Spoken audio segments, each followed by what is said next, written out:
Hey there, everyone. Welcome back to Instinct Culture. I'm Denise Salcedo, and I'm very happy to introduce today's guest. She is a former Knockouts champion and a former two-time Knockouts Tag Team champion.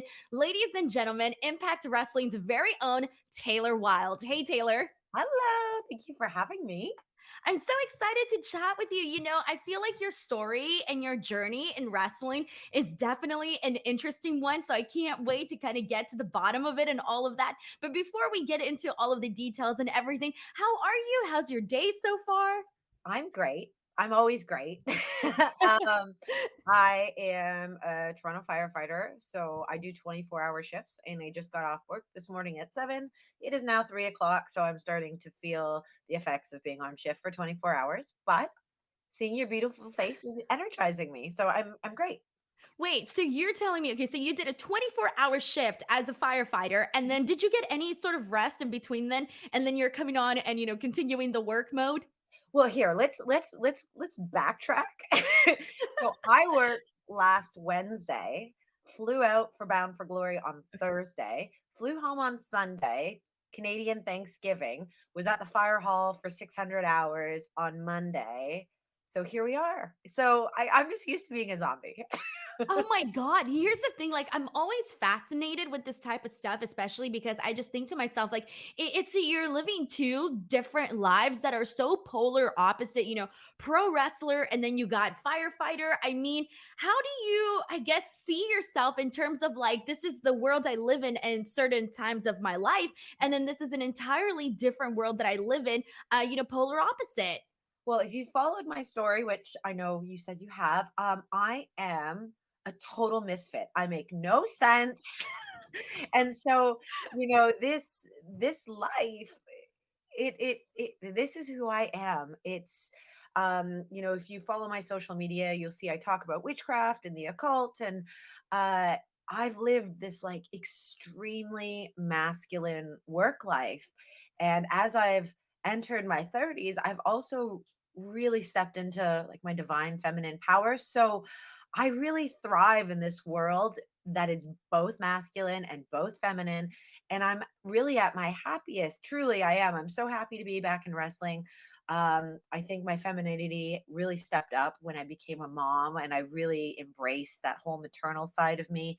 And that, not everybody fits in a box, and that's okay. To me, it's interesting because I feel like there's always this like norm of like this expectations for women of like, oh, you gotta, you can go. Like, obviously, now more so it's pushed like, hey, go to college, get a career. But for the Yeah. most part, they're like, hey, get married, have children, maybe be a stay-at-home mom. Which there's nothing wrong with that, but it is very interesting to see when people go outside of those norms and do something totally different because it's sort of unexpected for a lot of people still. Oh gosh, and the firefighting world specifically is very different because there's such a physical component to get hired. So that is why historically there is not as many women as there are, say, representing in like the police force or the military or paramedicine. Um, so for me, yeah, I don't, it's been this really interesting dichotomy because being in such a masculine role as a firefighter, where only women make up 2% of departments in North America, has actually really forced me to embrace my feminine side because I wasn't looking to be one of the guys. Like, I am one of the guys. Like, I do the same job they did. I wrote all the same tests. I did all the same interviews. I don't have to change who I am. And actually being in such a masculine role really brought out that feminine side of me. It's this really, really weird world. I had to do everything the hard way. Yeah, and so I do wanna ask you about that because, you mentioned this stat about, the 2% women and, not really, when you think of firefighters, like, you mainly think, "Oh, it's, obviously a male-dominated, profession." Totally. And so with that being said, like, you're doing that on that end, but then pro wrestling can is also pretty male-dominated, whether it's, Yeah.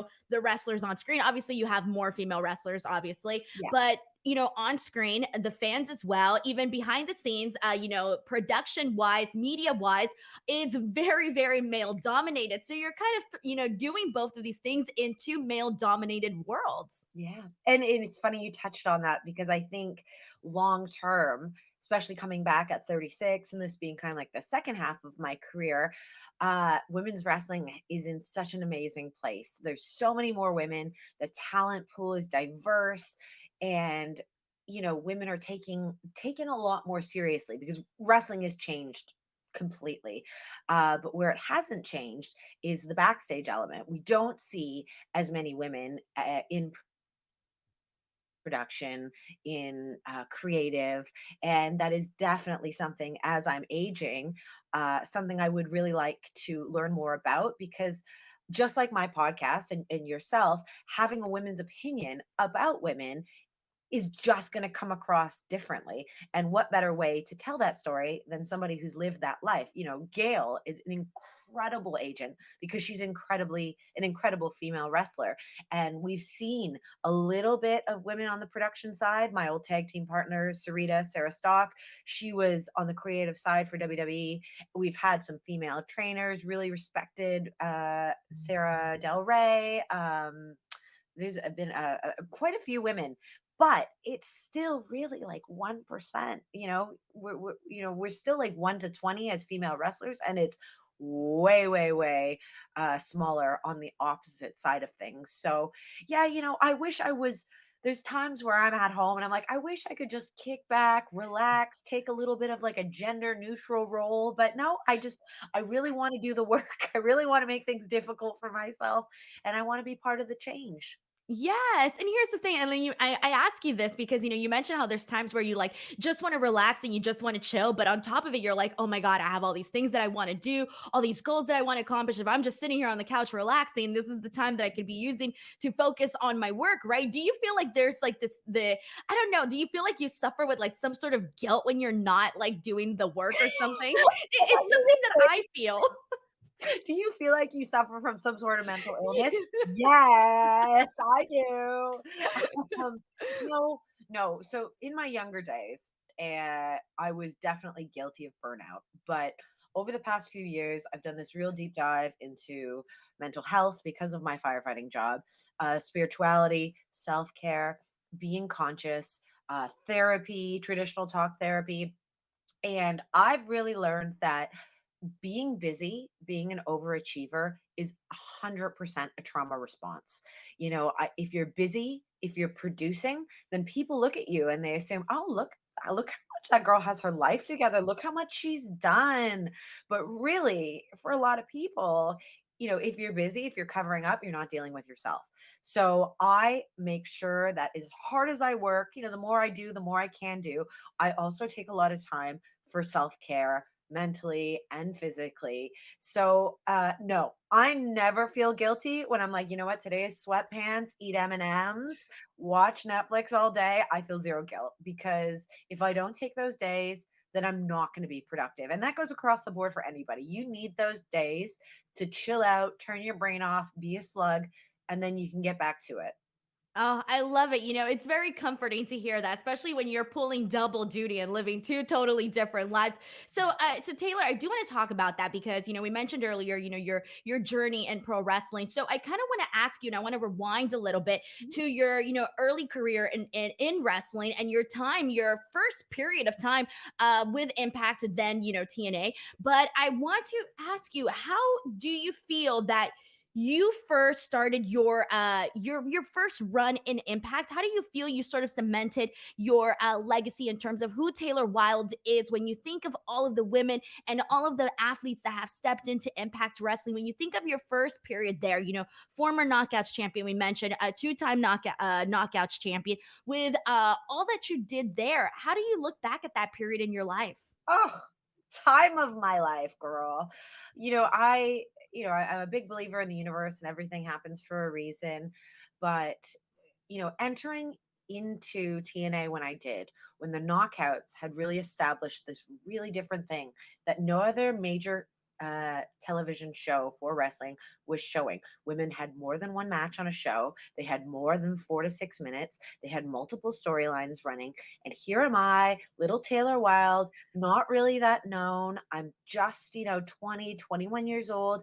They're putting me in this awesome Kong $25,000 challenge as this fan. And, the fans are like, who's this girl? And even though I had been on the indies for quite a long time and a lot of my sisters were in the locker room, they had already been establishing, being a knockout. And here I am coming in, becoming knockouts champion when all these girls have been waiting their turn.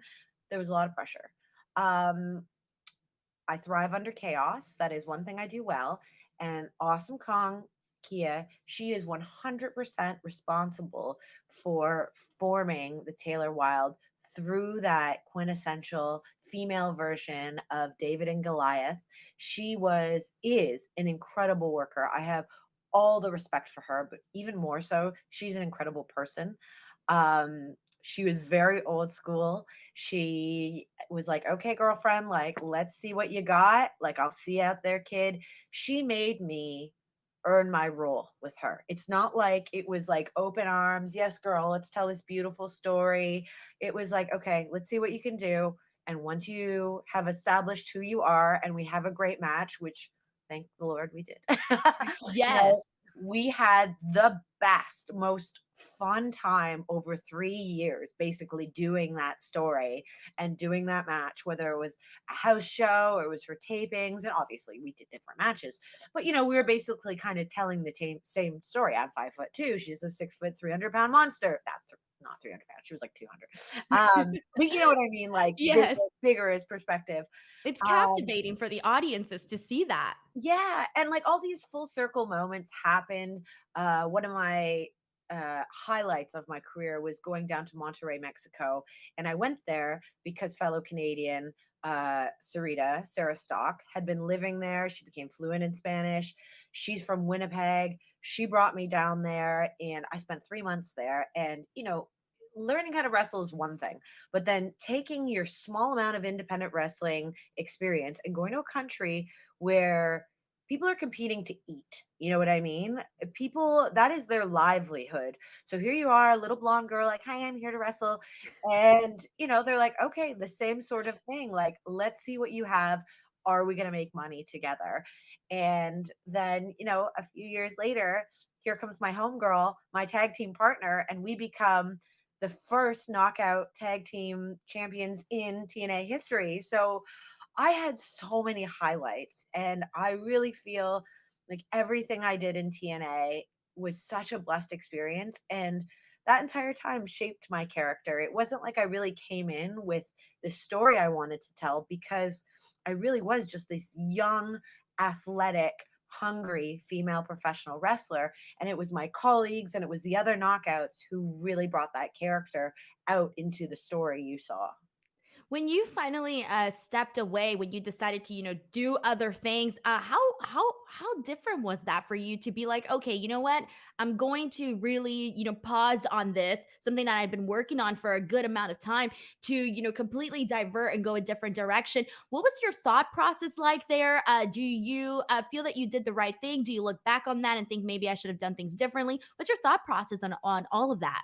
Well, I always say this, but I caught the most amount of flack from my fellow wrestlers when I left at 25 because they're going, what on earth are you doing? You're 25, you're arguably at the peak of your career. But I knew mentally I was burnt out. Like, on a personal level, I was burnt out. I'd been on the road since I was 18. You can't develop relationships. Nothing feels like home anymore. You're living out of suitcases. Don't get me wrong. I had a blast because all I did was travel and perform and do what I love. But that as well, on a professional level, I had done everything I possibly could as a knockout. I was put into every storyline with the knockouts. I had these amazing experiences with the beautiful people. Like, we got to do a pageant. I had this long reigning storyline with Awesome Kong. And it kind of got to the point where TNA was changing, management was changing, the storylines were changing, I was changing. And I never wanted to be that woman in the locker room who was burnt out. I never wanted to fade out. I rather go back to life as a civilian and figure it out. So, could I have done things differently? No. I did everything I could as Chantal Malosky that my 25-year-old brain could kind of push for myself. I needed to step away for that 10 years. I needed to go on a completely different journey. I had to have some incredibly humbling experiences. being a firefighter is incredibly uh, it's this work that gives you an unbelievable amount of gratitude because you get to really see life and death every day. Uh, and it just made me realize what is important to me, my family, my friends. But it also made me realize I've been a closeted creative all this time. I thought I was this type A athletic jock. I was one of the boys. I'm just like a wrestling firefighter. But that element was missing. But it took me 10 years to be this person that I am now. And now all the shame is gone. All the boundaries are gone. I'm just living this crazy, misfitted, authentic version of Taylor Wilde that wasn't there before. She was, but she was like trying to figure it out. Like, what people have to realize is when you become a professional wrestler at 20 for a major company, for WWE, and then you spend your formative years on the road with other wrestlers, you don't really know who you are because you're just living this like circus life of having fun, but you're missing out on these crucial life experiences. And so now I know who I am, and I am unapologetic, and I am ready for the wrestling world to see who this version, the most authentic version of Taylor Wilde, is, because I'm just so freaking happy and I feel like I have so much to give. And I feel it too. Like I'm listening to you and I'm just thinking to myself, like inside of my head, like, wow, at 25 years old, she had the like the instincts, right? The knowledge to be like, you know what? I think it's time to step away. Cause not a lot of people can do that. That's incredibly hard to be like, oh well, I worked so long to get to this point. And all of a sudden I'm gonna go in an entirely different direction. So Mm. during this time away from pro wrestling, were you still keeping up with the product? Were you watching things? What was that like? So it was hard, you know what I mean? Because wrestling was who I was. It's all I knew, right? And I worked incredibly hard. I did all I could do, but I was burnt out. So there, with burnout, you're a little bit like me wrestling. But I was so proud and like a mother hen watching all these women continue their careers. I was so proud of everyone I came up with, men and women, excuse me, and watching them go from one company to another and their journeys. And I just felt this overwhelming love and support. I kept up with my friends, which was, a lot of people, less about the storylines, more about like, oh, I'm so happy, look at them go. But it would ebb and flow. I would get more invested, I would get less invested. I think it was in uh, terrible with years, but that first May Young challenge, I Oh, was Yeah, the first Mae Young Classic that they thank did. Okay. thank you. Yeah, I was invited to that. And that was, when Tegan Knox and Tony Storm and all those women were hired. And I have told this story before, but I did get back in the ring. I got a concussion, probably the worst concussion I've ever had in my career. And I thought, what on earth am I doing? I'm 30. I said I'm walking away from this. I meant it. The universe literally smacked me over the head and was like, no, girl. It's not your time. You go back to being a firefighter. And, shortly thereafter, I became a mom. And, I've done really well in my careers.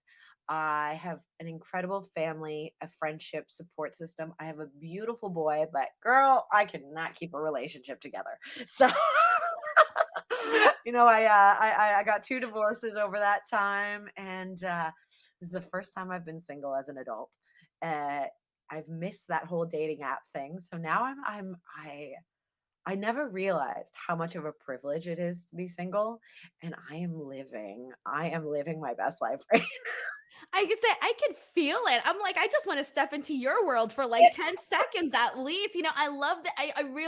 I love your energy, Taylor. And I Mm. know that you're out here like, oh, I can't keep a man or whatever. Girl, trust me, it'll happen when it happens. Okay. Like the moment will come. And you know what? I'm not looking for it. I can only say it in jest because we live in such a bizarre world, right? Like we've gone through COVID where we've all been isolated. And the one thing I just want to say is like I am messy and I am unapologetic about being messy. It's just life is funny, right? Like that's how I see it. We all have stresses. We all go through these incredibly challenging parts of our lives. And I just want to say, like, I'm there. I do not have my shit together, but I am happy and I am the first one to live my truth. So if it brings anybody a little joy to laugh with me at my own demise, please.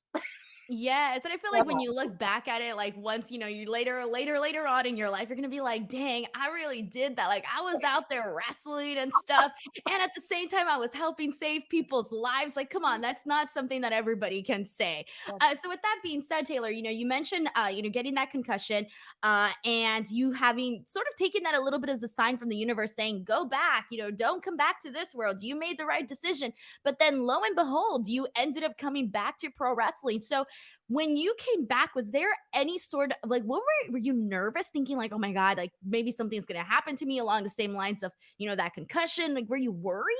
No, so that never crossed my mind, the injury part, like, that was like, it was an incident. I felt like it was literally a universal, like, smacking me over the head, telling me, "Nope, not right now." I got the message.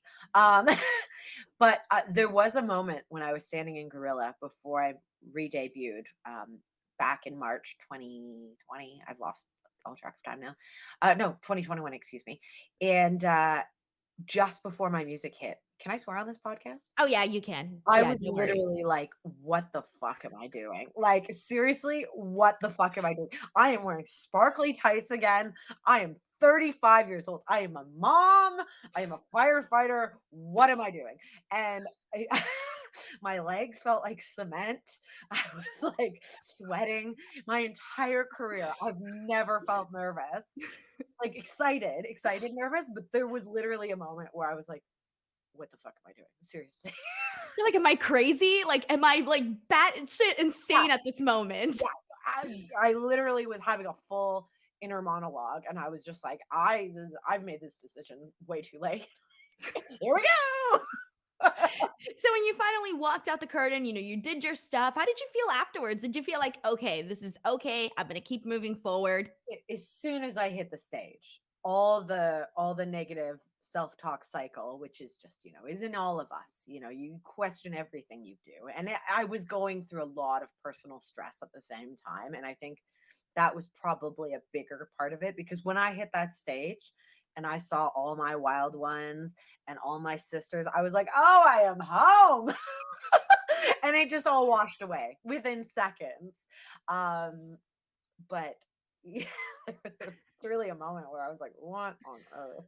But yeah, that dissipated the second I hit the stage, and I was like, "No, no, this is where I'm meant to be. I know that I am meant to be here." So Yes, I feel like the key here is follow your intuition, do what you need to do at the time of your life when you need to do it. yeah. Taylor, I feel like you and I can talk forever, really, but I know you got a lineup of interviews that you got to do. So, my last question for you is now that you're back in Impact, now that you've been doing what you've been doing, talk to me about the difference really that you're seeing right now with, from back then to now. And then also, some of the goals that you have within the company. Yeah. Well, let me start with the second part. So I'm back, like, period. I have been literally sitting on the bench for a year because of COVID and my personal life. So I'm like, I am here for everything. Like, I don't care. Like, I want the title. I want the tag team titles. I want a piece of all the new talent because the knockout locker room really is this incredibly diverse pool, like talent pool of women. Mickey James, her and I have had these parallel careers. We've always been good buds. We've also been on this spiritual journey together and get to bond over these witchy things that other people don't understand. She's also a mom. She's also like in the latter half of her career. But let's just talk about how all of us old girls, we're all like, we're elongating the game. Thank you. Thank you. You're killing it. It's very exciting stuff. Hell yeah. Because for a long time it was only men. And it was like, oh, like Yeah. the older guys got to come back and do their thing. And it's like, oh, well, we women, we have a clock. And by the time we're 30, it's like we're, put out to pasture or whatever. Truly, and that's how it was when I left at 25. So I thought, well, fuck, everyone's like, you're leaving at 25. And I was like, well, really, I only have 5 more years. So what's the diff? But now it's a completely different game. But yeah, I'm so excited to hopefully get my opportunity to finally have a match with Mickey James, because it's someone I've respected for so long. It's someone I love both inside the ring and outside the ring. And then what was the other half of the question?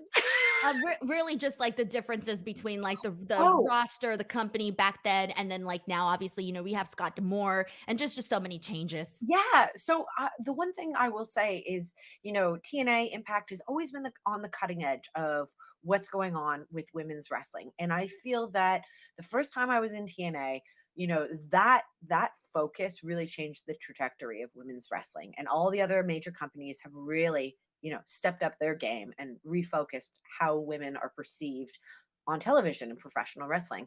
And now, Impact really spearheaded, I believe, this intergender movement.